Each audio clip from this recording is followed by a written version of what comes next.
Thank you for agreeing to meet with me today to discuss this matter concerning our clients and the contract between them. As you know, my client's view is that your client breached warranties that were made to her. We would like to resolve this matter without litigation. However, my client was harmed and deserves some compensation for that harm. My client's key arguments are that the warranties were made to her were those regarding fitness for a particular purpose, and that fitness was that the gas stove would be able to prepare delicate sauces. Also, my client believes express warranties were given to her based on the affirmations and descriptions of the sales agent and the use of the store model. Under the UCC, a warranty for a particular purpose is made when the buyer has a particular purpose for the good, the seller has reason to know of the particular purpose, the buyer relies on the seller's skill and judgment, and the seller knows of the buyer's reliance. Here, my client informed the sales agent that she made many dishes that required precise temperature control, even at lower temperatures.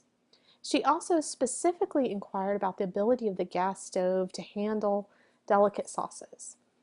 The communication and inquiries by my client to the sales agent should have alerted the sales agent and caused her to realize that my client had a particular purpose for the use of the stove, that purpose being to create delicate sauces. Additionally, my client relied on the sales agent's words that the chef master can handle that, no problem. And this was in response to my client's inquiry about whether or not the chef master could handle delicate sauces. My client relied on those words. Yes, the chef master can handle that, no problem. She didn't rely on the brochure that was given to her, and she didn't even rely on the opportunity to try out the stove.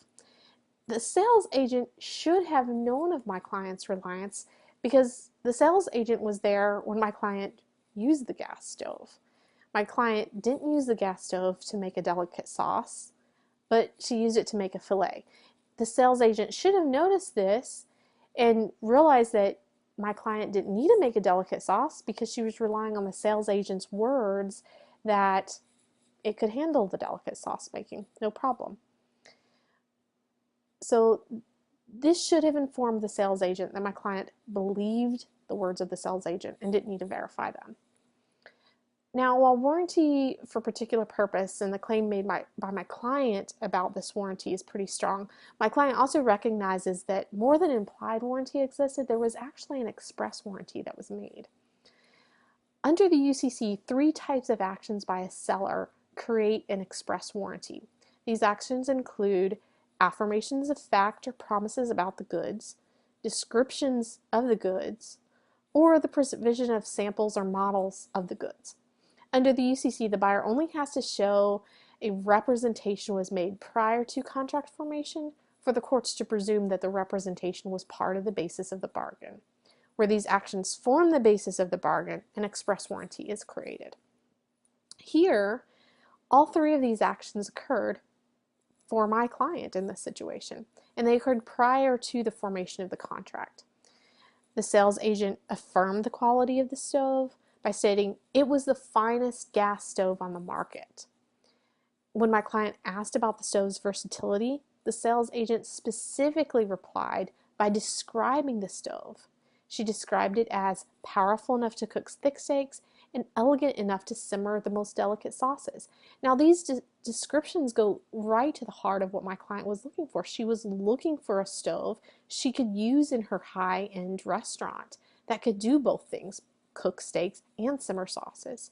So these descriptions were right what my client was looking for. Finally, the model of the stove, the day that my client viewed it, was simmering a delicate sauce. And my client observed that and was like, hey, that's exactly what I need, something that can make these delicate sauces. So all of these actions taken together show the representation made by the sales agent and by the model were part of the basis of the bargain that my client understood as forming the contract. And they're enough to create an express warranty. So here, because the express warranty was created, and your client has breached because the stove is not functioning that way, harm has been done to my client. So my client is suggesting that in order to repair this harm, that your client reimburse her for the expenses she's had for purchasing the stove, and also for the loss of business she's experienced due to her inability to prepare the delicate sauces. She would also like reimbursement for the ingredients that she's had to purchase that have been wasted because the stove could not handle the delicate sauces as warranted.